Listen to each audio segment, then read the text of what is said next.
Vizianagaram TDP కార్యాలయం అశోక్ బంగ్లాలో mega DSC 2025 కార్యక్రమంపై ఎంపీ కలిశెట్టి అప్పలనాయుడు పత్రికా సమావేశం నిర్వహించారు. ఈ సందర్భంగా ఎంపీ కలిశెట్టి అప్పలనాయుడు మాట్లాడుతూ ఆంధ్రప్రదేశ్ రాష్ట్ర ముఖ్యమంత్రి నారా చంద్రబాబు నాయుడు, రాష్ట్ర మంత్రి లోకేష్ సారథ్యంలో కూటమి ప్రభుత్వం అధికారంలోకి వచ్చిన తర్వాత సీఎం తొలి సంతకం పెట్టిన మెగా డిఎస్సి 2025ని లోకేష్ విజయవంతంగా పూర్తి చేశారని అన్నారు. మెగా డిఎస్సి విజేతలైన సుమారు 16,000 మంది ఉపాధ్యాయులకు నియామక పత్రాలు అందజేయడం అనేది చారిత్రాత్మక ఘట్టమని వారు తెలియజేశారు.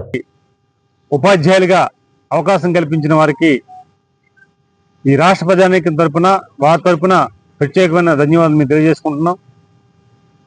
చూసాం గత పాలన మనం చూసాం 5 సంవత్సరాల పాలనలో నిరుద్యోగ యువకులకి ఉపాధ్యాయ వర్గాలకి మాటిచ్చి మాట తెప్పిన వ్యక్తి జగన్మోహన్ రెడ్డి.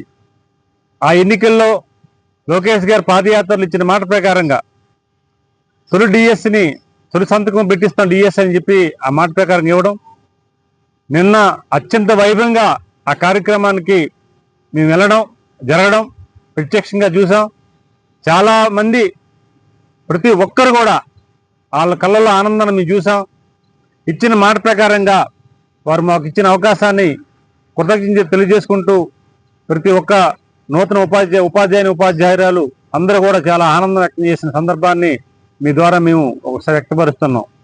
డిఎస్సి ఉంటుందని ప్రకటించడం, రేపు నవంబర్లో కూడా ఒక టెస్ట్ ఏర్పాటు చేస్తామని చెప్పడం చాలా ఆనందం కలిగింది. అదే స్ఫూర్తితో విజయనగరం పార్లమెంట్ పరిధిలో ఉన్న నిరుద్యోగ యువకులకి డిఎస్సి కోచింగ్ సెంటర్ని నా నిఖిలాస్ హార్టిబుల్ ట్రస్ట్ దాని ద్వారా విజయనగరం హెడ్ క్వార్టర్లో మేము త్వరలోనే ప్రారంభిస్తున్నాం. దీంట్లో ప్రతి ఒక్కరు కూడా వినియోగించుకోమని మీ ద్వారా తెలియజేసుకుంటున్నాం. ఎందుకంటే ఈరోజు గౌరవ ముఖ్యమంత్రి చంద్రబాబు నాయుడు గారు, విద్యాశాఖ మంత్రి నారా లోకేష్ గారు నిరుద్యోగ యువకులపైన ఒక ప్రత్యేక శ్రద్ధ తీసుకోవడంతో మళ్ళీ డిఎస్సి వస్తుంది కనుక